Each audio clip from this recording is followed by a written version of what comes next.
कोटा में संत रामपाल जी महाराज के सानिध्य में एक दिवसीय सत्संग का आयोजन बालिता रोड स्थित प्रताप मैरिज गार्डन में किया गया, जिसमें कोटा संभाग के झालावाड़, बूंदी, बारा और कोटा के श्रद्धालुओं ने बढ़ चढ़ कर हिस्सा लिया। इस सत्संग समागम के दौरान एक अनोखा विवाह भी देखने को मिला। नमस्कार दर्शकों, आपका स्वागत मालवा दर्शन न्यूज पे। आज हम आपको लेकर आए शिक्षा नगरी कोटा में, जहां पर संत रामपाल जी महाराज के अनुयायियों ने एक दिवसीय विशाल सत्संग का आयोजन किया है।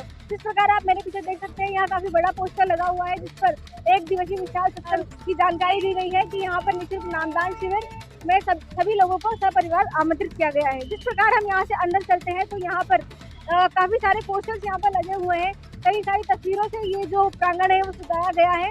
ये रास्ता है जहाँ से हम सत्संग प्रांगण में पहुँच सकते हैं। सत्संग स्थल को कबीर साहिब जी की वाणियों के बैनर पोस्टर से सजाया गया। सत्संग स्थल के मुख्य द्वार पर संत रामपाल जी महाराज द्वारा लिखित पुस्तकों की स्टॉल भी लगाई गई। इसी के साथ सत्संग स्थल पर सर्वधर्म के वेद शास्त्र भी रखे गए। जैसे जैसे हम सत्संग प्रांगण की ओर बढ़ते हैं, वैसे वैसे यहाँ की सुविधाएं जो है वो हमें दिखाई देने लग जाती है, जिसकी सत्संग में आने वाले किसी भी श्रद्धालु को कोई दिक्कत ना आए, कोई परेशानी ना आए।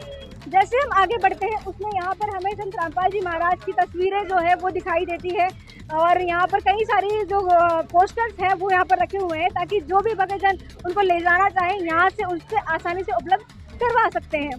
चलिए हम आगे बढ़ते हैं। यहाँ हमें एक अलग चीज़ देखने को मिली। यहाँ पर सभी धर्म ग्रंथों को लगाया गया है, जैसे कि महाशिव पुराण, और आगे चलते जाते हैं तो शिव पुराण के कई सारे खंड यहाँ पर रखे गए हैं। श्रीमद् देवी भागवत यहाँ पर रखा गया है, और इसके अलावा यहाँ पर आप जैसे आगे देखे जाएंगे कबीर सागर यहाँ पर रखा गया है। इसी के साथ साथ यहाँ कुरान शरीफ, पवित्र बाइबल जैसे सब ग्रंथ यहाँ पर रखे गए हैं। और इन पर यहाँ आपको दिखाना चाहेंगे, यहाँ पर कुछ चिट्स लगाए गए हैं, जो कि संत रामपाल जी महाराज जिन चीज़ों का प्रमाण अपने सत्संगों में देते हैं उनको यहाँ से आप देख सकते हैं, उनकी जानकारी आप यहाँ से ले सकते हैं।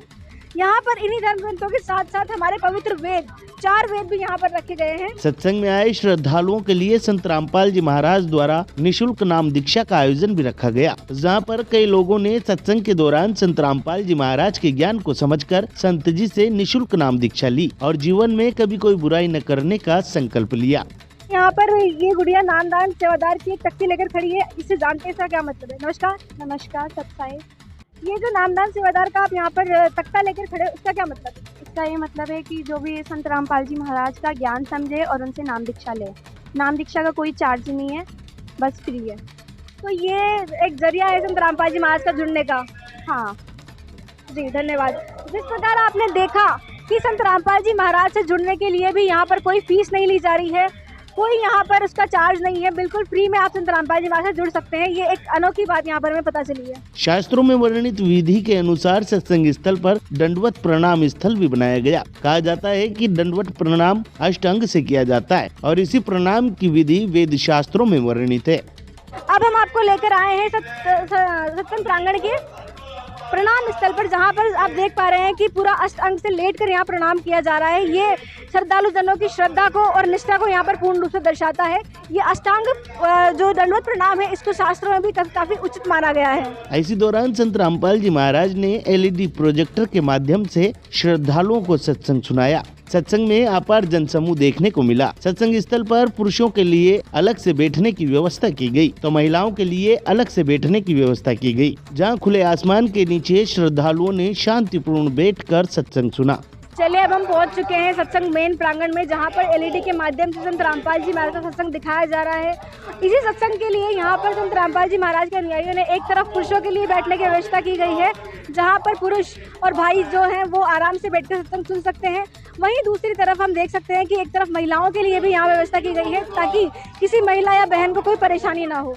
इस दौरान बिना दहेज के मात्र 17 मिनट के अंदर गुरुवाणी के साथ अंतरजातीय विवाह भी देखने को मिला, जो क्षेत्र में चर्चा का विषय रहा। कहा जाता है कि संत रामपाल जी महाराज ने दहेज प्रथा को जड़ से खत्म करने का बीड़ा उठाया है। संत रामपाल जी महाराज का सपना है कि भारत देश दहेज मुक्त हो जाए, जिससे बेटियों पर हो रहे अत्याचार खत्म हो जाएंगे और बेटियां सुखी जीवन जी सकेगी। जहाँ एक और शादी में फिजूल खर्ची देखने को मिलती है, वहीं दूसरी ओर इस अनोखी शादी में किसी भी प्रकार का कोई आडंबर नहीं देखने को मिला। ना ही यहाँ घोड़ी थी और ना ही बैंड बाजा और ना ही हल्दी मेहंदी की रस्म। यहाँ तक कि इस शादी में किसी भी प्रकार के पकवान भी नहीं बनाए गए। शादी में शामिल हुए श्रद्धालुओं के लिए चाय बिस्किट की व्यवस्था की गई।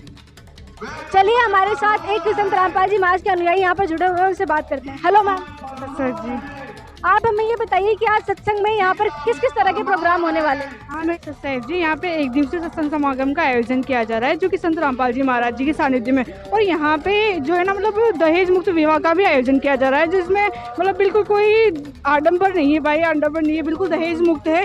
जिसमें जो वधू है जो मतलब बिल्कुल सादा सिंपल ड्रेस में आती है और सादा सिंपल ड्रेस में ही वो अपने ससुराल जाती है। और यहाँ पे मतलब कोई बाहर ना कोई बैंड बाजा है ना कोई भाई आडंबर है। और यहाँ पे जो कितना वक्त लगता है इस रमणी विवाह में? मात्र 17 मिनट की शादी होती है, जिसको मतलब संत भाषा में रमणी कहा जाता है। 17 मिनट में सारी रस्में होना कैसे पॉसिबल है? सारी रस्में मतलब बिल्कुल सिंपल तरीके से होता है। इसकी प्रेरणा आपको कहाँ से मिली? इसकी प्रेरणा हमें संत रामपाल जी महाराज जी के सत्संग से मिली है, जो हमें डेली साधना चैनल पे आता है 7:30 से 8:30 बजे तक, जो हमें मतलब संत जी हमें प्रवचन देते हैं। जिस प्रकार विष्णु जी का, लक्ष्मी जी का, ब्रह्मा सावित्री जी का, शिव जी का, पार्वती जी का विवाह हुआ था, उसमें किसी प्रकार का कोई बाह्य आडंबर नहीं था। उसमें सिर्फ मतलब मात्र जो दुर्गा माता, उनकी जो माता थी, उन्होंने सिंपल तरीके से कहते थे कि विष्णु जी की पत्नी लक्ष्मी जी है, ब्रह्मा जी की पत्नी सावित्री जी, अपनी अपनी पत्नी को तुम लेके चल जाओ। उस जब मतलब वहाँ पे कोई बाह्य आडंबर नहीं था, तो हम यहाँ पे वो सब आडंबर क्यों करते?